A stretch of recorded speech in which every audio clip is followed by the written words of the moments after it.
The second part, look what it says in verse 7. After John is aghast seeing this prostitute that's drunk with blood, the angel said to me, "Why do you marvel?" Verse 7, "I will tell you the mystery of the woman and of the beast that carries her." Religion has always been carried by Satan. Satan enslaves the world either with religion. How did we get the pyramids built? That was religion.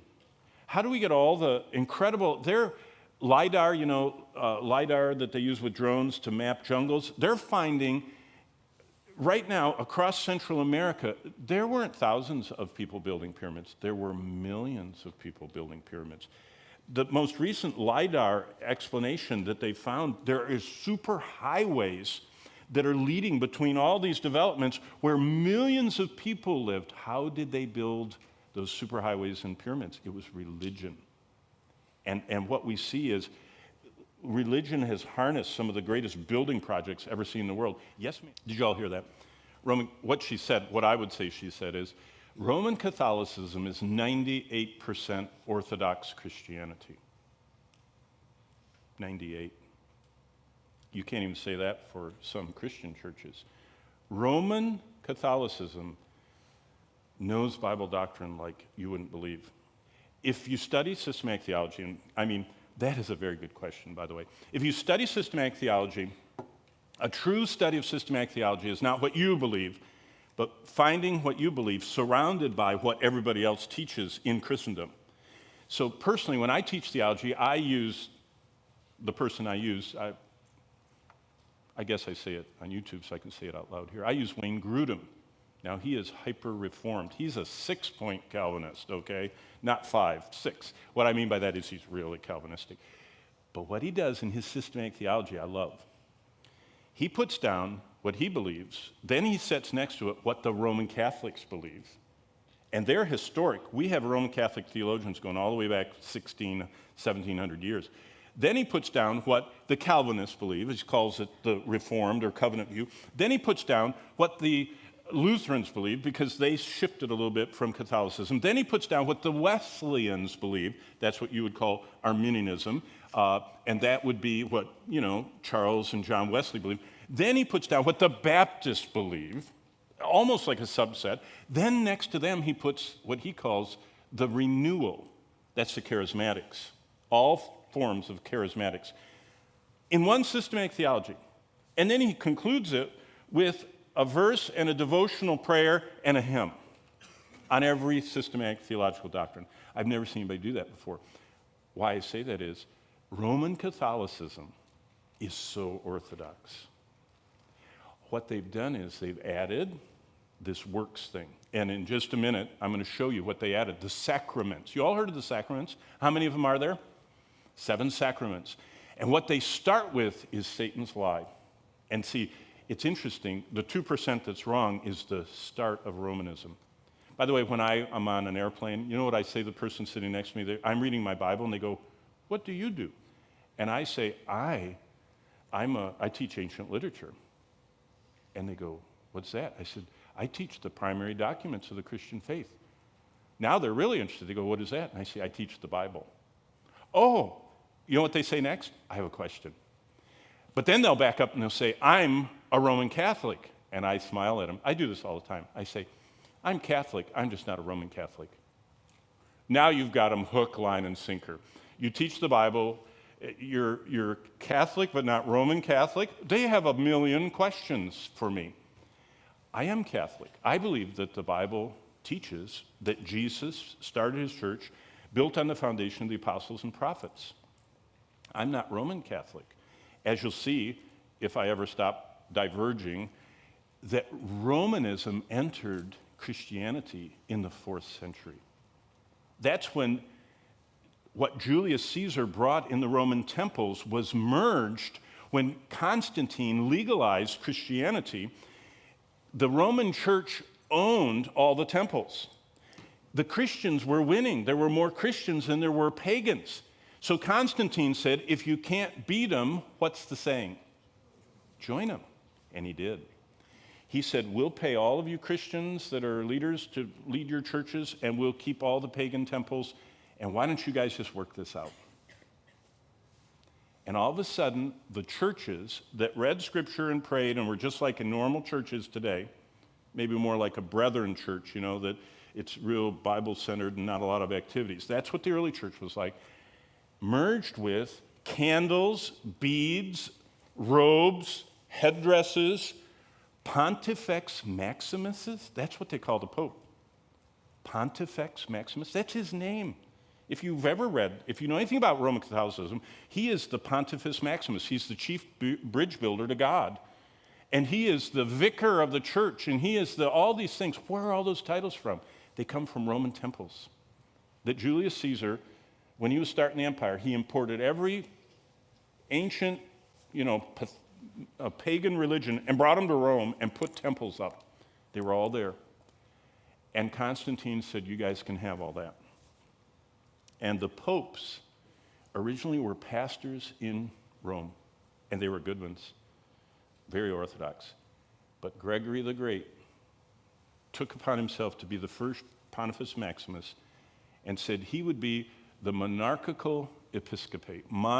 O means one, arche means to rule, episcopate is ruler. He was the Pope, and that's Gregory, and he instituted all the stuff you see. So Roman Catholicism is two parts. Christianity from the Bible, that's the Catholic, the Holy Catholic faith it used to be called, plus Romanism, which is all this, what you see, the beast that's coming. So you ask, don't they know this? If they're born again, they do. And there are some born-again ones that are Roman Catholics and Roman Catholic priests. I've even met Roman Catholic priests. I used to deliver Bibles in Poland to the largest Mary shrine in the world. It's in outside of Krakow, where the John Paul II lived.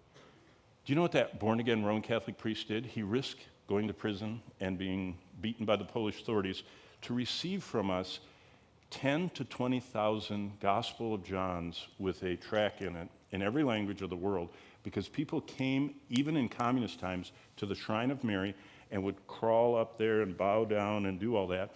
And he was the priest that guarded it, and he stood next to each one of them that came all day long, crawling up to Mary and bowing down, and he'd keep following them. And he had in his robe a Gospel of John. In fact, he had several. He'd stand there and he says, do you feel like you've gotten closer to the Lord? And they'd be crying and everything, and they'd say, yeah. He says, well, have you ever read the Bible? And they'd go, no. And he'd hand them a Gospel of John and say, this is how I came to know Jesus personally. That's all he did. 10,000 a year. He knew the Lord, and he was in the system, and he was using it. Do I recommend that? No. What he should have done is said, it's all wrong, but that's how I am, and he is different. So what I'm saying is, some Roman Catholics know it's wrong. Most of them don't. Why? Because they're deceived. What does it say in Ephesians? The God of this world has blinded their minds, and they really think that they're earning their way to heaven through all of the seven sacraments, and they are so earnest. Have you ever seen a lifelong Italian Roman Catholic woman? She is so devout and so focused and so sweet and goes to Mass twice a day. She is trying her hardest, what? To do enough good to get to heaven. That's Satan's biggest lie. That's why Satan is called an angel of light. He works in the realm of religion. There are devout Taoists and Buddhists and Shintoists and Muslims and Mormons, devout. And they're knocking on every door. The Jehovah's Witnesses hoping to get to heaven, and the others are in the liberal Christian churches, and they're starting every soup kitchen hoping to get to heaven, and others are doing whatever. In Paul's day, they were giving their bodies to be burned, thought they could help somehow. That's religion. That's Satan's thing. But to answer your question, how did it get into Roman Catholicism? Constantine brought it. Do you all know Constantine? Constantine's from upper northern England, York. He lived there. His father was the general, the Roman general of one of the most winning armies in the Roman Empire in the 4th century, the 300s. He was up in northern England fighting, and the Pope died. The Roman emperor died. And so the council in Rome called to northern England and asked Constantine's dad to become the next emperor. He was such a good general. he started making his way with his wife, Helena, to Rome to become the Roman emperor, and he dies. The council was aghast. What do we do? And everybody wanted to be the emperor. And they all started fighting. So Constantine's dad died, so Constantine the son tells everybody, the army loved him because father, son, he was part of the same army. He said, I'll go in my dad's place. And he brought his army down from England across Europe to Rome, and he met the other rivals. This is history, it's fascinating. At the Milvian Bridge, it's called. And Maxentius was on one side, Constantine was on the other. The night before, they were going to meet and fight it out, the legions. Constantine was in his tent, sleeping away on his cot, and he had a dream, and he saw a light in heaven, and a voice said to him, his dreams were in Latin, in hoc signe vince, 4 words in Latin. In this sign conquer. And he looked in his dream, and he saw a shield, a Roman shield, with a red line painted on it, and a red line painted that way, a cross. He woke up in the middle of the night, said, everybody get your shields out. And he put a red cross on every shield. They marched up the Milvian Bridge. The Roman legions coming against him, they fell off the bridge and they drowned in the river, and he won the battle. He became the emperor, and he got so excited. He felt that was a connection to Christianity. His mother, Helena, the widow, came with him, and she said, it is Christianity. She was a Christian, a Byzantine Christian. And he said, I will give what he called in Latin, religio licita, the legalization of religion. In other words, Christianity became legal.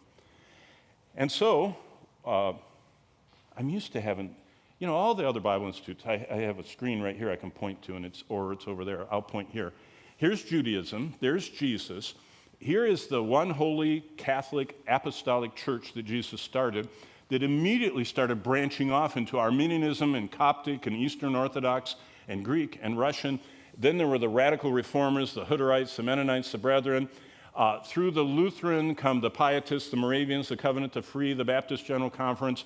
Then we have the Reformation. And look, the Roman Catholic Church splits. Roman Catholicism in England becomes the Anglican Church. The Anglican Church of England is just the Roman Catholic Church in England, okay? Same thing. And then they become the Methodists, the Episcopalians. So the Anglicans in America are Episcopalians. The Methodists are Anglicans through the Wesleys. From them come the Assemblies of God, the Holiness Church. Through the Reformation, we got the Quakers, the Baptists, the Congregationalists, the Universalists, the Unitarians, the Presbyterians, and the Christian Reformed. It's all from the same thing, the same book, the Bible, and they all have varying degrees. In fact, you could put all of church history over the Bible. They're just kind of 5 stages of church history. The early church, now notice the square is the Bible, right there. So it's biblical. The early church was mostly biblical, but they had some problems.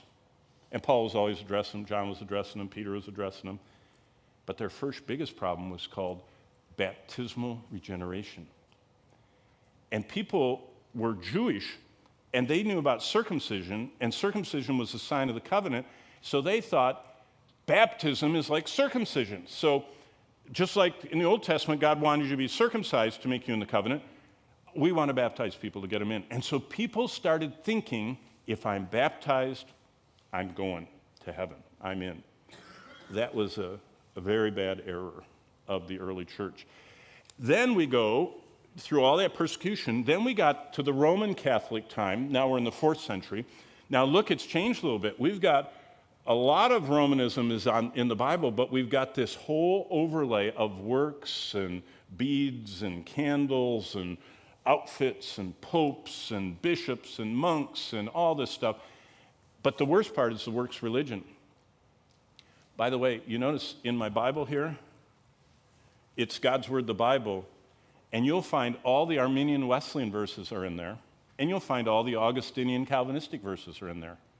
And the Bible is much like a deck of cards, that you can deal it into piles. And that's what theologians do. They deal off, and if they're primarily, Reformed, they really deal them on that pile, and these they put over there, and they don't deal with those. They just put them on a pile. And if they're Wesleyan and Arminian, they really deal those on the pile, and they put all those hard-to-understand Calvinistic ones over here.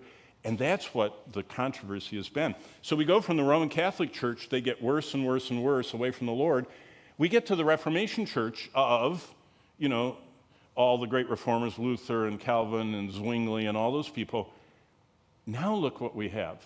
We have, you notice above the box, Roman Catholicism is works. What's the problem of Reformation theology? It's called drift. Now watch, when I taught systematic theology, I used to love to do this. This is the Bible. These are conclusions from the Bible. So we've got all these verses, and we make conclusions. Those are called doctrines. Bible, conclusions. This is theological drift. I have all of these doctrines. I go over here, and I find this doctrine, and I make a conclusion. What have I just done? Well, you can't see it, but here's the Bible. Every doctrine is tied to the Bible. But when you're a doctrine in the Bible and you tie to something, see, all these doctrines become doctrines that are no longer tied to the Bible. So let's go back to Wayne Grudem, the systematic. I always point this out. I say, whenever he gets into some parts of theology, you can go 6 to 8 pages and not find a single verse. Why? Because everything he's saying in Reformed theology is logically true. It's a conclusion of a conclusion, but it's not tied to the Bible. So what I say is it's logical, but it's not biblical.